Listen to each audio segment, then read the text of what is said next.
Goeiedag. Die gedeelte wat ons hierdie week saam bestudeer, die 27ste gedeelte of parasha wat ons saam bestudeer is Tazria.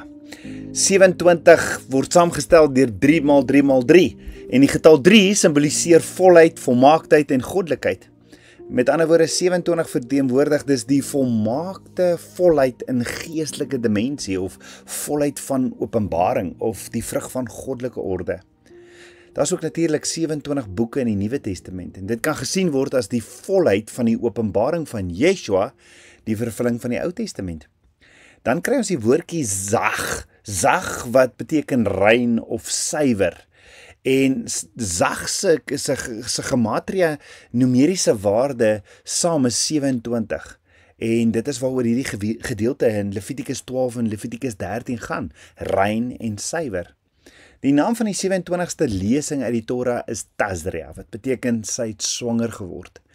Die naam is afgelei van die woorde van Levitikus 12 vers 2, waarby Vader vir Moses sê, spreek met die kinders van Israel en sê, as 'n vrou swanger word en 'n seun baar, sal sy 7 dae lank onrein wees, soos in die dae van die onreinheid, as sy onwel is, sal sy onrein wees. Ons sien in Levitikus 12 die suiweringsinstruksies na bevalling en dan in Levitikus 13 gee Abba Vader vir ons sy instruksie oor die siekte melaatsheid. Jy sien, Abba Vader roep ons na 'n hoër vlak van geestelike groei, want melaatsheid en sonde, daar is soveel parallelle. So, moenie verbaas wees as jy in hierdie tyd met sekere dinge in jou lewe wat maar altyd daar was, skielik nou gekonfronteer word nie. Daardie klein dingetjies. Hierdie is 'n tydperk waarin Abba Vader se teenwoordigheid jou lewe en jou persoonlik, waar jy persoonlik self ook wil ondersoek doen, en kyk, maar wat se dinge is hier in my wat maar net so saam gaan.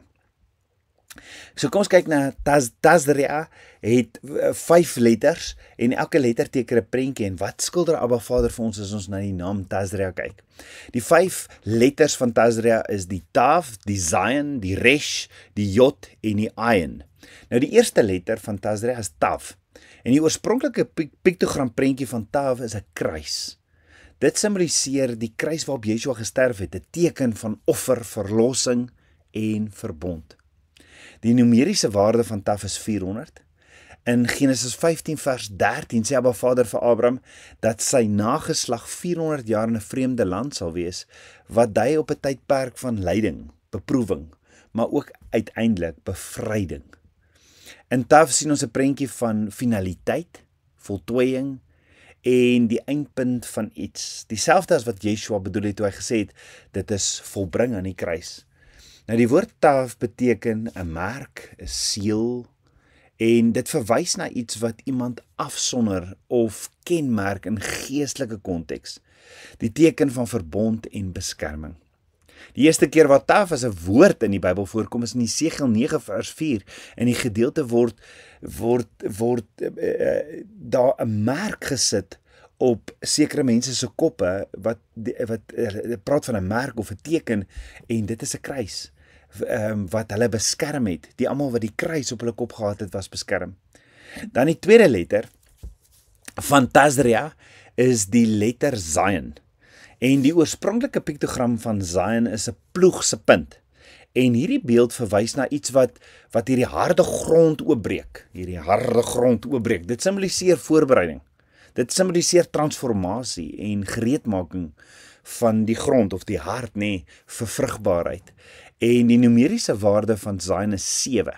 Die waarde 7 kom in die woord voor vir volledigheid en volkome rus, soos die 7de dag waarop Abba Vader gerus het na die skepping en hoe hy hierdie 7de dag vir ons geskep het en wat geheilig is. Die woord Zayin beteken wapen of instrument in Hebreëus. In konteks word dit ook gesien as 'n geestelike instrument wat gebruik word om harde of onbevrugbare grond in vrugbare grond te verander. Die kernprentjie van Zayin is transformasie deur voorbereiding. Dit verteenwoordig die proses waardeur Abba Vader ons harte ploeg om sy saad te ontvang. Dit is ook 'n uitnodiging tot introspeksie, bekering en uiteindelik rus in hom, wanneer ons eie wil neerlê en in sy wil wandel, stap vir stap. Dan die derde letter van Tazria is die letter Resh. Die oorspronklike piktogram van Resh is die prentjie van 'n kop, en in moderne weergawe stel dit 'n gebuigde kop voor, wat simbolies is van nederigheid, diensbaarheid en leierskap. Dit wys dat ware leierskap nie in trots of heerskappy lê nie, maar in neerbuiging en diensbaarheid soos gesien in Yeshua se lewe. Die numeriese waarde van Resh is 200, en die 200 kan geestelik geïnterpreteer word as 2 maal 10 maal 10. 2 verwys na die letter Beit, wat 'n huis is, en 10 na die Jod, die regterhand van Abba Vader. En hierdie kombinasie wys op die een wat met al die gesag, Yeshua, wat in die huis van Abba Vader is. 200 is ook 'n volheid van leierskap en diens, en dit dui op iemand wat volmaak toegerus is om te lei en te dien. As 'n woord vorm Resh die Hebreëse woord Rosh, wat beteken kop. 'n leidende man of 'n hoof, die eerste, die begin. En die eerste keer wat Resh in die woord voorkom is in Genesis 1 vers 1 in die woord Bereshit, wat beteken in die begin. En die woord bevat Rosh, wat kop of hoof beteken, en die kernidee van die letter Resh is die hoof van die huis, 'n koninklike diensknegt. En dit wys weer na Yeshua, wat die hoof van Abba Vader se huis is, en wat sy kop gebuig het in diensbaarheid ten spyte van sy koninklike status. Hy het ons so lief, hy het sy koninkryk verlaat, en vir ons, hy het die prys kom betaal vir ons. En dit leer ons dat ware leierskap in Abba Vader se koninkryk is om te dien met liefde en nederigheid. En Yeshua sê dit self. Hy sê, as jy wil belangrik wees in sy koninkryk, wees diensbaar. Dan die vierde letter van Tazria is die letter Jod. Die piktogram van Jod is 'n hand of arm wat krag, aksie en mag simboliseer. Dit dui op die hand van Abba Vader wat werk en mag uitstraal in die skepping en sy bestuur. Die letter Jod dui nie net op mag, krag en autoriteit nie, maar dit verwys ook na Yeshua wat aan die regterhand van Abba Vader is. Die numeriese waarde van Jod is 10, wat volmaaktheid en volledigheid simboliseer, en dit verteenwoordig ook die 10 gebooie. Die woordjie Yad, wat van Jod kom, beteken hand, krag en autoriteit, en dit dui op Abba Vader se mag, en die hand wat autoriteit uitoefen, in die skepping en in die lewe van gelowiges. So die eerste keer wat Jod as 'n woord voorkom, in Genesis 3 vers 22, waar dit verwys na die verlies van autoriteit deur die sondeval, toe die mens uit die tuin van Eden verwyder is. Maar deur Yeshua, wat die regterhand van Abba Vader is, het hy vir ons sondes gesterf en opgestaan, sodat ons daardie autoriteit kan terugneem, om Abba Vader se teenwoordigheid te kan nader. En dit bring ons by die 5de letter van Tazria. Die 5de letter van Tazria is die Ayin.